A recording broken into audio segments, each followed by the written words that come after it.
Hello everybody, I'm Ursula, I make comics, and I actually have an Anthro comic. It is called The Scourge of 9 Point. It is about cat knights. So when I first started working on 9 Point, I hadn't made a lot of Anthro art before. I dabbled, but I never really got super deep into it. So when I started, I really had to learn how anatomy works when creating animal characters. Anthro characters or furry characters. I'm probably going to use anthro and furry interchangeably, but I just mean humanoid animal characters. Now, for the most part, I focused on facial features. I took a cat and tried to give them human expressions. And I do plan on making videos about creating faces for your anthro characters, just depending on what animal you're drawing. But today I wanted to focus on a really important part that I really had to work on and I think is really helpful for a lot of anthro artists, and that is the legs. The legs are actually very unique on a lot of anthro characters. So let's get into it. Now, in many stories with anthro characters, they will either give them like human legs, and a lot of them do, actually. I was surprised. I went and looked at a few. Zootopia, Beastars, Lackadaisy Cats. They all give their characters human legs, even though the characters are animals. But I know that a lot of anthro artists will give their characters animal legs. For example, if it's a cat character, their legs will look like a cat's hind legs. Same if it's like a wolf, they'll have a wolf's hind legs, etc., but they stand up like humans. And I don't think there's a right or wrong answer for this. It really is just up to preference, what you think suits the story, what you're more comfortable with drawing. But today, I'm going to be talking about the more animalistic legs and how to draw them, how to make them look right, so that your anthro characters are standing, you know? So first, I'm gonna go over some terms. For one, it will help you understand the different legs you're drawing depending on the animal, if you want to keep it like animal specific. But there are different kinds of leg structures, and these are the names for them. So the first one would be plantigrade. So this is like human legs. So we have, let's just say this is their hip. We're looking at them from the side. This is the thigh. We've got their knee. We've got their shin / calf. We have their ankle. You have the heel, the structure of the foot, and the little toesies. So that's plantigrade. The reason it's plantigrade is because the foot is planted on the ground. I don't know if that's actually why it's called that, but that's how I remember. The whole foot is planted on the ground. So plantigrade legs and feet stand on the heel of the foot and the balls of the feet and the toes. For humans, there's an arch to the foot, but I guess that's not always the case for every animal that you may see with plantigrade legs. And yeah, it's not just humans that are plantigrade. So obviously some primates are plantigrade, but also bears, raccoons, badgers, weasels, and rodents, like mice and rats, are plantigrade. And apparently some birds are as well. I was shocked by that. But apparently loons are plantigrade. Next we have digitigrade. So digigrade is usually what you'll be looking at for plenty of anthro characters' legs. Think wolves, think cats. So we have our hips here.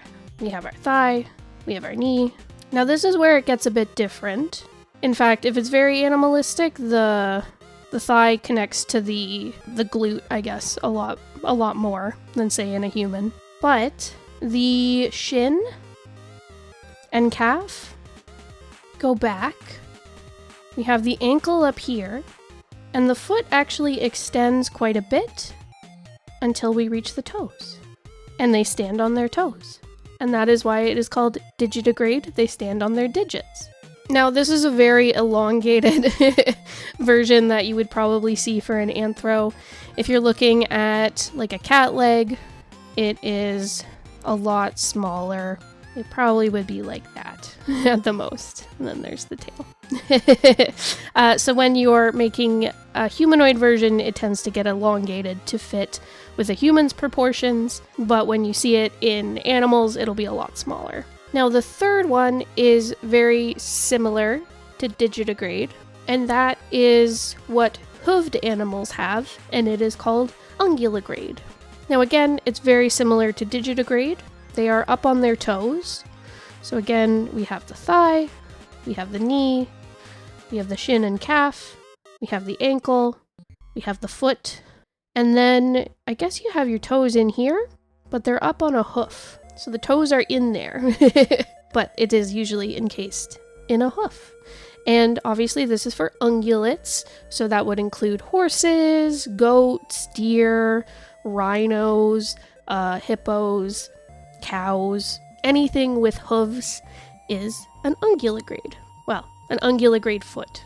Now, they are all very much like the same structures, which is very helpful when you are drawing them out. Hold on, let me make this a bit smaller so that they all kind of match up. But they are all very much the same structures. So, for example, they all have the thigh up here. You've got the calf and shin. You've got the foot structure. And the toes. They're just configured a little bit differently depending on the type of leg that you're going for. Now, I will say with digitigrade, also, by the way, I often say digigrade because it's easier to say than digitigrade. So if I ever say digigrade, you know what I mean. So as you can see, when you're drawing these applied to a character, if you looked at an actual animal, say a cat again, the cat's leg is a lot shorter, whereas when you create Anthro version, you're going to be elongating the thigh structure. And personally, I tend to shorten the shin, the lower part of the leg. I find if you keep them exactly proportional to like a human leg, where they're two sections that are very similar in size, if you really elongate out the shin portion on a digigrade leg, it gets like really long and it can feel weird. It can just make the legs go on forever. So what I tend to do is I make the shin structure a little bit smaller, and it also points back a little bit, whereas with humans there's a bit of a curve because we have that muscle there, but if you look at the bone, it's very straight down. So when I am creating a digigrade character in Anthro, I tend to push the shin section back quite a bit to give more room for the foot. I guess once you get into movement, you can see it a little bit more. But going back to the thigh, it is definitely helpful to make it a little bit shorter and to point it back. Now, when you're dealing with movement of the leg, and you need reference, because it is difficult sometimes when you're trying to take a digitigrade leg and put it into motion. So say like one that I struggled with for a while was say like a character squatting down. So let's say I've got my character, they've squat down, so their thighs come forward, their knee is here. Now, with a human, with a plantigrade human leg, the thighs come forward, they can become level with like the pelvis, or the knees can go up, but let's just say it's level. What happens is the thigh then stacks on top of the shin. So it does create some compression, obviously. And then usually the pelvis will then sit on the ankles, and then people will sit on their toes. Some people can go flat-footed. I am not that flexible, but obviously that is possible for some people.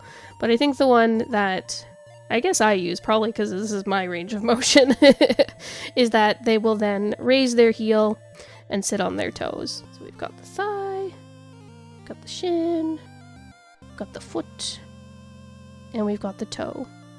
So that's on a human, right? Oh my god, I made that foot huge, but whatever. So with a digitigrade character, you have the thigh going forward, and again, you have the shin getting stacked under the thigh. Now, because I tend to make it a little shorter, I guess it doesn't go all the way back to sit like right under the pelvis, but there is still that stacking that's happening, that motion. But because the foot is so elongated. I guess there's a few ways you can do this. It could be very similar to how in people, some people can squat and sit on their toes, and some people can squat and have their whole flat foot down. It would be the same for these characters. So if they're like me, they don't have a lot of bendy range in their ankles. They might perch on their toes, and then you just treat this like the foot, like how it is here, underneath the pelvis. It's just elongated like this. And then they sit on their toes. Or you could have someone who is a lot more flexible, and they're really able to put their ankle down to the ground. So we've got our thigh, we've got our shin, we've got our foot, and we've got our toes. Hopefully that makes sense. So when you're looking at references for poses, I would highly recommend looking at people standing on their toes and then breaking those shapes into the shapes you need. So when someone's running, where are their feet placed? Their feet, instead of being this section, will be this longer section, and you just need to extrapolate that out. And when you think about it like that, it is a lot easier to put it into your character and into your poses. Now, for any particular animal that you're trying to draw, it will be a little different. This is the basic structure for Digrade, and it follows very closely for Unguligrade, but whichever animal you're choosing, there's going to be slight differences in the musculature and the shape of, say, like their paws or their feet, their ankles, etc. So I would recommend whichever animal you choose, go off that and then try and shift it into this structure. And I also recommend that you find references of the skeleton of the animal as well as the muscle structure if you can find it. I find that really helpful for drawing animals, especially when they have like a bulkier build or they're a fluffier animal. It can be really difficult to see those underlying structures. Some differences you might see in the animals: for example, cats, like house cats, tend to have more rounded shapes. Their paws tend to be smaller. You don't see their claws because they have retractable claws. Whereas if you're looking at wolves or some kinds of dogs, the paws can be a lot more squared off, a lot more angular, a lot bigger than a cat's, and obviously their claws would be out because they don't have retractable claws. I would say just use as much reference of people and of your specific animal as much as you can. Photos and videos are awesome. I found it really helpful to look at my own cats and my own dogs when I was designing like cat characters and wolf characters, just because seeing my animals in motion in real life, I found it easy to understand how the different structures and muscles moved. But obviously I did have to get photos for the wolves. I don't have access to real wolves, and photos and videos are amazing.